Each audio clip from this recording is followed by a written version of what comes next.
Assalamu алейкум, урматтуу достор, урматтуу YouTube көрөрмандар, автоэлектрикти жаңы баштап аткандар. Бүгүн сиздерге туманикттердин через реле аркылуу кантип кошулушуну көргөзүп, түшүндүрүп берүүгө аракет кылам.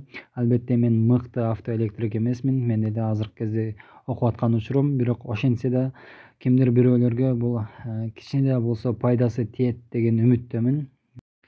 Бул жерде сиздер көрүп аткан автоунаадагы аккумулятор АКБ.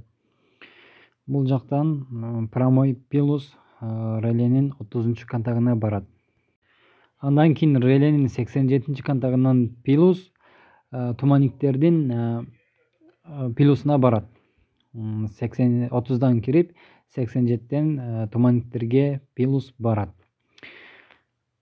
Андан кийин реленин 86 контагына кнопкадан питание барат через предохранитель аркылуу.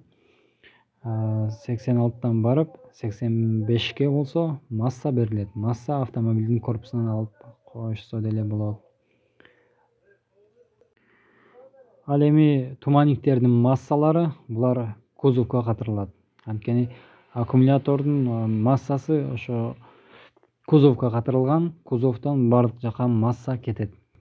Качан кнопканы басканда пилус келип 30